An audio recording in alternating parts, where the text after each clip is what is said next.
Azimio. Ketane gini mudo chwinge kage keto gini. Joma chando jangom.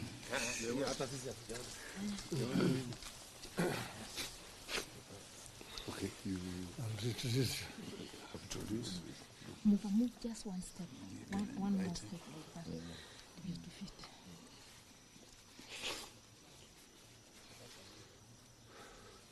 Mko tayari?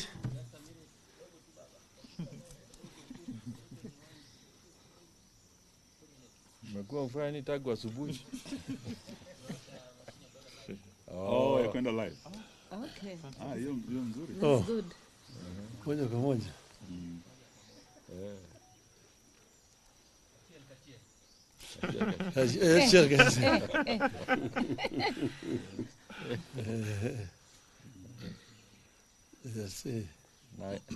Na machini hakuna diesel.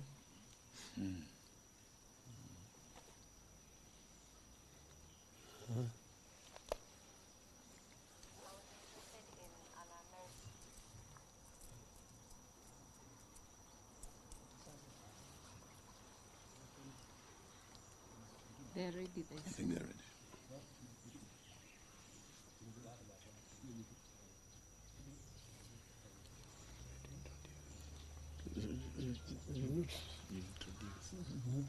Put away shoes.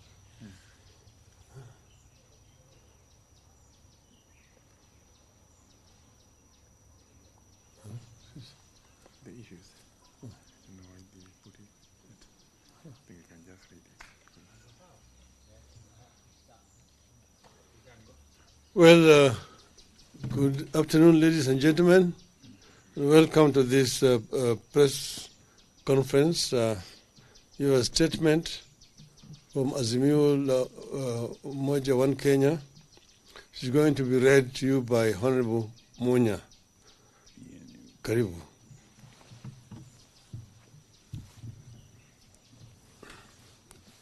Yes, good afternoon. I'll read the statement. Our start on talks to resolve crisis. Yesterday, Kenya Kwanza released a one-sided statement signed by Honorable Kimani Ichungwah that they claimed to incorporate our views. We disowned the statement by Honorable Ichungwah, as Azimio had nothing to do with it. Its contents were those of Kenya Kwanza, their wish list. We wish to clarify as follows. 1, we remain committed to dialogue and a peaceful resolution of the social, economic, and political problems the country is currently witnessing and that threaten the lives of millions of our citizens. 2, in that spirit, we sanctioned a meeting between our leadership and that of Kenya Kwanza under the facilitation of His Excellency Olusegun Obasanjo.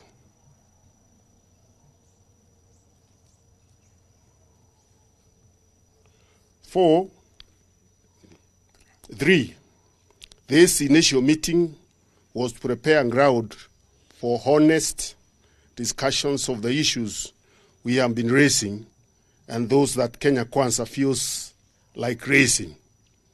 The meeting was therefore a talk about envisioned talks. 4, we take this early opportunity to thank His Excellency Obasanjo for offering himself as a senior son of Africa and a global diplomat to oversee a peaceful resolution to the crisis here in our country. 5, we take note that Kenya Kwanza is trying to deny His Excellency Obasanjo's presence and leadership of the talks. That would be a very unfortunate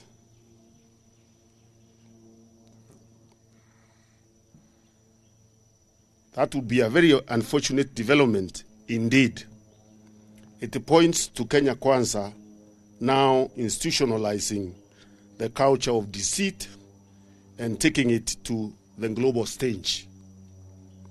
They denied the presence of President Suluhu here a few weeks ago, and now they want to deny the presence of His Excellency Obasanjo. Number 6, while we remain committed to dialogue with Kenya Kwanza for a speedy and sustainable resolution to the country's problems, our issues have not changed. Our priority for discussion is the escalating cost of living, which has only got worse with the lifting of the conservatory order on the 2023 Finance Act last week. We want to see actions by the regime that will lead to the immediate lowering of cost of living. It is our position that this issue does not require any discussion, but policy or action by the Kenya Kwanza government. But since they won't do it, lowering the cost of living has to be part of the talks. Negotiations must therefore include the repeal of the oppressive, cruel, and insensitive Finance Act 2023. Under Article 43, it is the responsibility of the state to guarantee access to basic needs such as food, education, water, health, etc.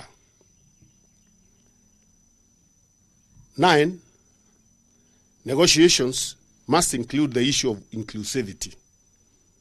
Kenya Kwanza must be made to disown and disavow the illegal, unconstitutional, and divisive efforts to turn Kenya into a private company that hires only those who voted for Kenya Kwanza.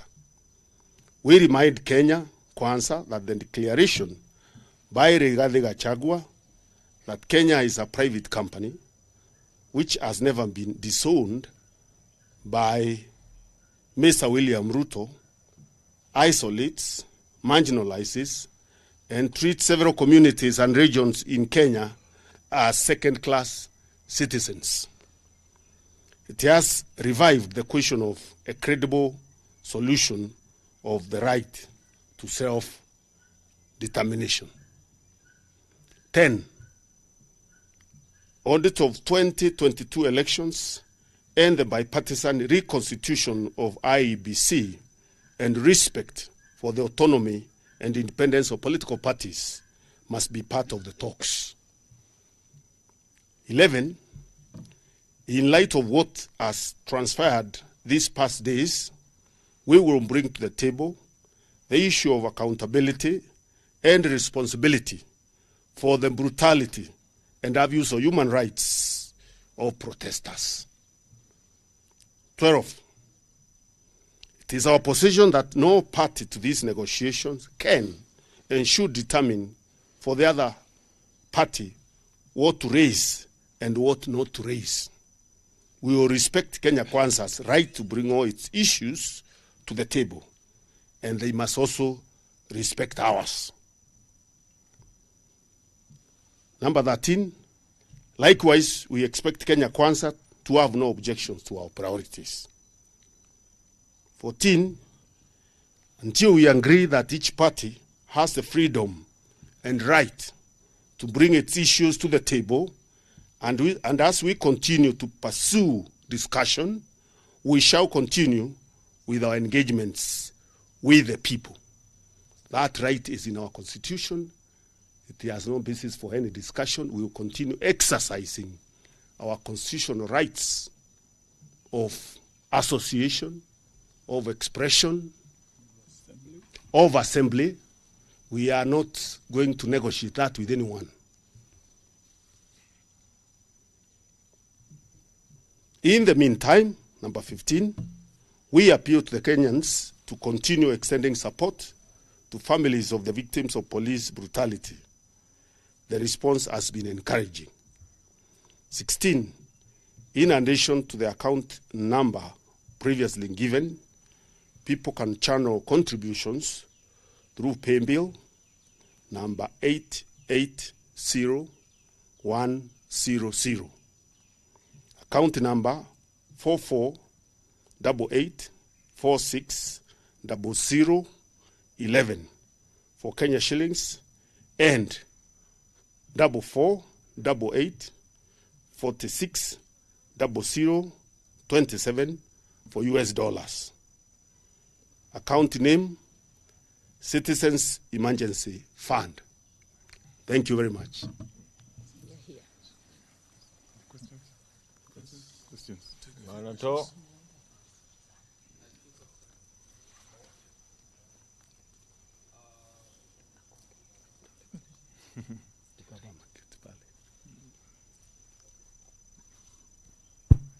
Okay, my name is Emmanuel Tor from KTN News. Two questions. Has the Azimio team met President William Ruto? Because he has hinted on that. And number two, have you come up with the membership of the 5 members of the 10-member team that is supposed to lead the discussions? And lastly, what happens to the bipartisan team of the 14 members now that we have another team in place? Yes, it's apparent from our statement that indeed there was a meeting chaired by His Excellency Honorable Obasanjo.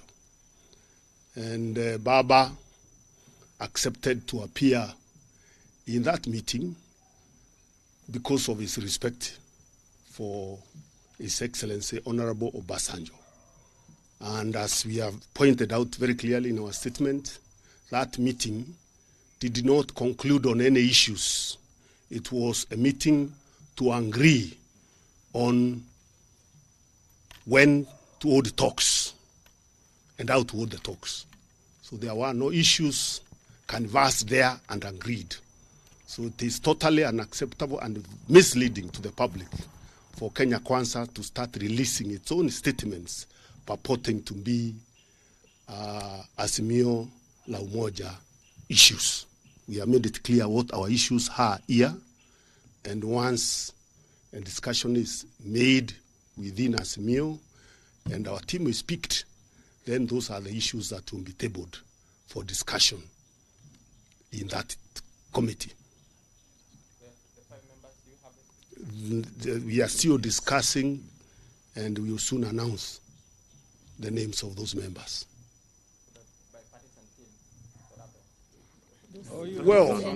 Well, remember we already announced that we had disbanded that team, not because we were not ready for the talks, but because there was no good faith from the other side. So we moved to another level. These things are always developing and evolving as the situation also evolves. All right. I'm Sydney Chazima from NTV. I've looked at the list from Kenya Kwanza, and it appears they are reading from President William Ruto's memoranda that was sent to Moses Wetangula. There's something they're talking about, creating the office of the leader of opposition. So, in terms of oversight, how strong is this oversight office when it's getting the money from the exchequer? We have made it very clear those are their issues. Those are their issues. So you can ask them what they want to do with those issues. We have raised ours today. Their issues are their issues. Thank you very much. Peter Munya, one final question, Honorable. This is Abdikadir from Citizen. You have disowned the Kenya Kwanza statement, which largely outlines what they want addressed in the talks. And clearly then it's from the onset, it seems like the talks are already freezed before they even start. Then what's the point? And all of you are members of the country's political establishment, so are members of the other part. Then what's the point of even hinting at talks when you clearly have well-documented differences and there are Kenyans who are looking at you with bated breath over where the country is, deep systemic corruption, patronage and failure by state officials to address what their problems are, and you, the politicians, taking the Kenyan people as a punching bag? First of all, talks are only talks because there are disagreements. Otherwise, if you don't have any disagreements, what would you be talking about? So clearly there are fundamental disagreements that need to be ironed out between us and Kenya Kwanza. And the difference between our issues and theirs is the issues of affecting the people, and especially the issue of the cost of living that is escalating every day is the bottom line. That is the starting point.